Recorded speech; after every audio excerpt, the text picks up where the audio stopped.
let's analyze this a little bit differently. Okay, this time I'm going to start drawing on here and kind of just take you through a few things that are happening. So first thing that we notice is that we have this complementary scheme going on in the sky. We got this cyan, we got this salmon action, and then this is what's creating the complementary scheme for the most part.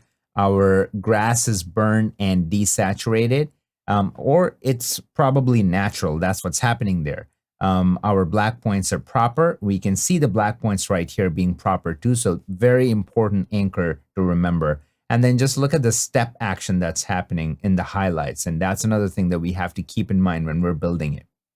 This action that you're seeing, this mountain looking thing that's happening up top, what that means is the vignette. So if I were to clear this up and then draw out a vignette for you, you can see this vignette is pretty strong. It's this, and then even the softness is not that much, and boom, they're pulling it down. They're just taking it from here, pulling it down pretty hardcore, and then that's what creates this mountain looking shape in your parade. Okay, so these are the things that are very important to remember, because now that we broke it up like that, it's pretty easy for us to attack it and build out our node tree and go about our look. Just remember a few things, okay? When I'm going to be creating this look, I'm not going for 100% one-to-one match, because my girl is at a different time. It's like 9 a.m. or something like that. It's not dawn, and we don't have a sun coming out from behind the mountains. We don't have that mist happening that's happening here. So now let's go to my shot and look at it. This is the frame that I'm going to be parked on. So now let's check out our shot, right? So a few things that I can look at is it's a really well-balanced shot. We can see it in the parade. And it's not going to be hard to get our black points right.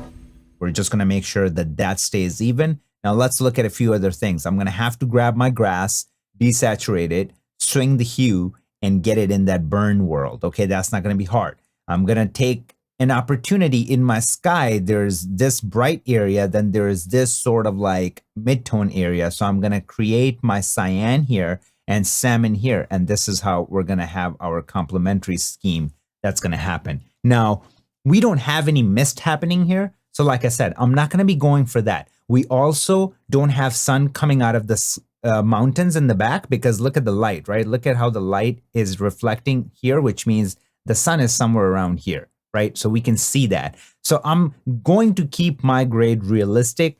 I'm going to build a look DNA. And the way we're going to create this is that you can take it and then apply it to your footage and get the look DNA of the Revenant, instead of like literally becoming a copycat and creating a window behind her and creating the sun behind her like that. Stuff like, we're not going to be doing that. We're going to try to keep it very realistic. Okay. And guys, if you're enjoying the content, then I highly encourage you to check out this training. It will answer any question that you may have as a beginner colorist and then some. It also comes with tons of freebies, practice footage, power grades, and LUTs. Link is going to be in the description. And on that note, I will see you guys in the next video.